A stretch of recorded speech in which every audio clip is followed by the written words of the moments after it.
temos notícias ligadas ao Fluminense, quando a gente já começa falando sobre Ignacio. Olha, cara, é brincadeira, tá? A verdade é que é brincadeira. O zagueiro Ignacio tem uma lesão detectada. A notícia inicialmente foi publicada pelo Caio Blois. Eu tinha essa confirmação já desde um pouco mais cedo. Durante a live do Jornada, inclusive, recebi a confirmação, mas não tinha olhado o celular. Segundo o que diz a matéria, né, do Trivela, diz que exames confirmam a lesão do Ignacio e o Fluminense debate a cirurgia.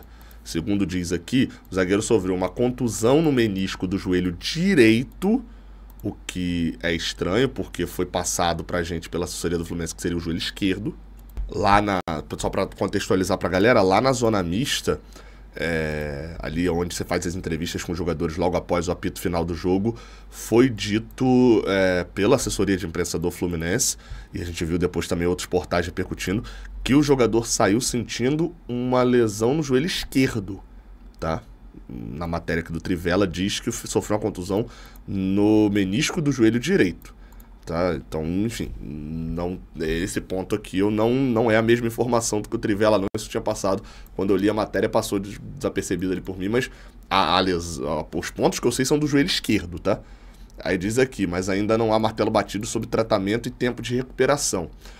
Diz que a lesão não é tão grave, mas que com o Campeonato Brasileiro se afunilando, o Flu tenta ficar o menor tempo possível sem o defensor, porque internamente se debate se necessitará de uma cirurgia ou não. E aí diz aqui que há uma corrente no clube que acredita que uma artroscopia é a decisão mais segura, um tratamento considerado conservador, entretanto não está descartado. Qual que é a situação, tá? Para explicar aqui para vocês. Artroscopia, como diz o nosso professor Google, é um procedimento cirúrgico, ponto. É cirurgia. Artroscopia é cirurgia no joelho. Só que é um procedimento, um tipo de cirurgia que é minimamente invasivo. Então, é um tipo de cirurgia que não é tão agressivo, tá? O Ignacio já teve uma lesão no joelho esquerdo, que é a informação que a assessoria do Fluminense passou pra gente e passou para outros veículos também, de joelho esquerdo lá atrás.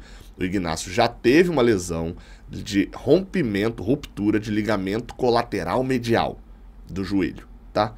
Já teve esse problema no joelho esquerdo quando estava na Chapecoense em 2021. E por conta desse problema, obviamente, o tratamento pode ser diferente nesse momento. Internamente no Fluminense, segundo disse ali o Caio, estão debatendo qual é o melhor tratamento. Na informação que eu tinha recebido, tá, e que fui apurar e foi confirmada, era já de artroscopia. Já se falava em artroscopia mesmo, que inclusive teria a mesma lógica do Diogo Barbosa. Tá? Essa informação eu recebi. Confirmei, consegui confirmar essa informação. Então, qual que é a parada? É o tipo de situação que vai deixar o Ignacio, que é o ponto principal que todo mundo quer saber, provavelmente fora por baixo, tá? Não tô falando que é esse o tempo de recuperação. Tô falando que é por baixo por um mês. Por baixo. É caso do cara não jogar antes de 20 de setembro, por exemplo. O Diogo Barbosa, eu particularmente estou trabalhando ali pelas informações que eu tenho, trocando ideia de cá, de que ele não joga antes de outubro. E o Ignacio também seria isso. O tamanho da bronca, tá? Olha o tamanho da bronca. A gente paga uma grana no cara, óbvio, o cara tem um tempo de contrato ainda longo. O cara joga 2 jogos. O cara joga 2 jogos e ele se lesiona, pô, do Brasileirão. Joga bem 2 jogos. Que era talvez uma dúvida ali que a galera teria. Um zagueiro vindo do Campeonato Peruano. E o cara se lesiona no momento... Não é o momento mais importante da temporada necessariamente, né? Você pode dizer ali, não, teve o início do Brasileirão era mais importante. Mas enfim, mas nesse é o momento de afunilamento ali da temporada. O cara tá fora, pô.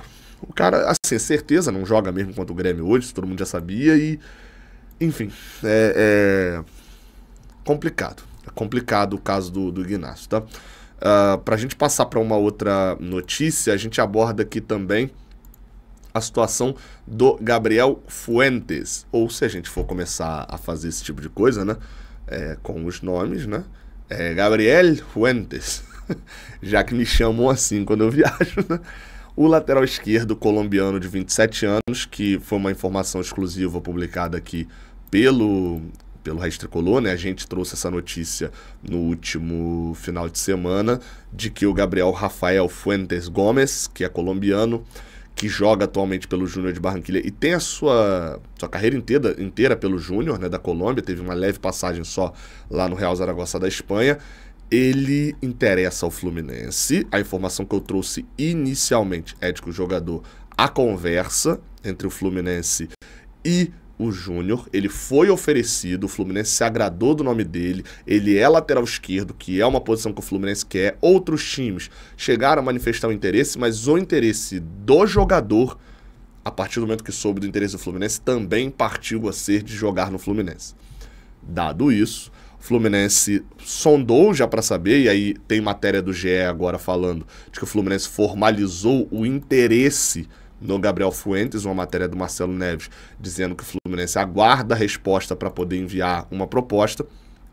E aí eu trago até a informação que eu já trouxe no sábado também, mas reforço aqui, de que, a princípio, o que o Fluminense, quando formalizou esse interesse, né, e recebeu de resposta através dos intermediários do jogador, né, você tem o Júnior, o jogador, e tem o intermediário que faz a negociação com o Fluminense. O que chegou ao Fluminense através desse intermediário era de que os valores girariam em torno de 2 milhões de dólares, tá? Deixa eu pegar aqui as minhas anotações, mas se eu não estou enganado, por 65% do jogador. 2 milhões, entre 2 e 3 milhões de dólares, mas aí variaria também a questão do percentual do jogador, tá? 3 milhões por um percentual maior, 2 milhões por um percentual menor. Então você tem ali um pouco dessa diferença. Mas entre 2 a 3 milhões de dólares seria a pedida para poder haver esse negócio. Gabriel, o cara está custando um valor alto para o Fluminense. Sim, concordo. De fato, é um valor consideravelmente alto. Não dá para a gente normalizar o Fluminense pagando 10 a 15 milhões de reais em jogadores, não.